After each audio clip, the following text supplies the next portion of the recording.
Berangkat dari tragedi Itaewon dan tragedi Kanjuruhan, kita perlu tahu caranya memberikan CPR kepada orang yang alami henti jantung karena berdesak-desakan di tengah kerumunan. Diketahui tragedi Itaewon dan tragedi Kanjuruhan menjadi salah satu contoh bahayanya kerumunan yang tidak bisa dikendalikan. Nyawa ratusan orang bisa terenggut karena sesak nafas dan terinjak-injak oleh ribuan manusia lainnya.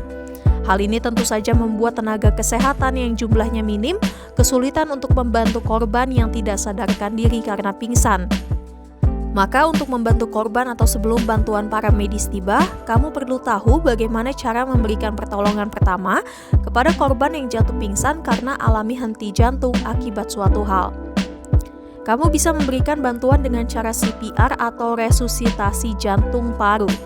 Dikutip dari Alo Dokter, CPR atau dikenal juga dengan sebutan resusitasi jantung paru adalah upaya pertolongan medis untuk mengembalikan kemampuan bernapas dan sirkulasi darah dalam tubuh.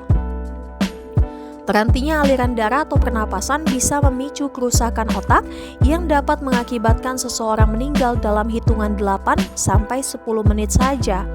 Dengan pemberian CPR, aliran darah yang mengandung oksigen akan tetap tersalurkan ke otak dan seluruh tubuh hingga orang tersebut mendapatkan bantuan medis lebih lanjut.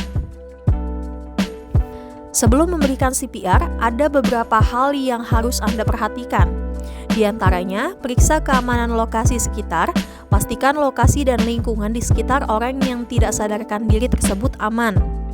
Kedua, periksa kesadaran orang yang akan ditolong. Periksa tingkat kesadaran korban dengan mencoba menanyakan namanya dengan suara yang cukup lantang atau menggoyangkan tubuhnya secara perlahan. Ketiga, evaluasi pernapasan. Pastikan korban masih bernapas secara normal dengan melihat apakah dadanya bergerak naik dan turun. Keempat, periksa sendi.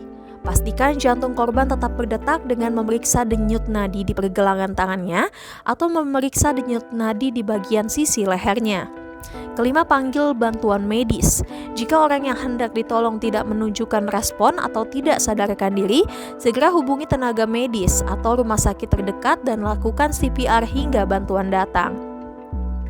Cara melakukan CPR dapat dilakukan oleh semua orang yang sudah terlatih. Berikut ini adalah penjelasan tentang cara pemberian CPR kepada orang dewasa yang tidak sadarkan diri. Bila korban tidak sadarkan diri dan denyut jantungnya tidak terdeteksi, langkah awal CPR dapat dilakukan dengan tindakan kompresi dada. Berikut adalah cara melakukannya. Pertama, baringkan tubuh korban di atas permukaan yang keras dan datar, lalu posisikan diri Anda berlutut di samping leher dan bahu korban. Kedua, letakkan satu telapak tangan Anda di bagian tengah dada pasien, tepat di antara payudara. Ketiga, posisikan telapak tangan Anda yang lain di atas tangan pertama. Pastikan posisi siku Anda lurus dan bahu berada tepat di atas tangan Anda. Keempat, tekan dada korban setidaknya 100 hingga 120 kali per menit dengan kecepatan 1-2 tekanan per detik. Kelima, saat menekan gunakan kekuatan tubuh bagian atas, jangan hanya mengandalkan kekuatan lengan agar tekanan yang dihasilkan lebih kuat. Keenam, cek apakah terlihat tanda-tanda pasien bernapas atau menunjukkan respon. Jika belum, Anda bisa melanjutkan proses kompresi dada hingga tenaga medis datang atau mulai mencoba membuka jalur napas korban untuk memberikan napas buatan.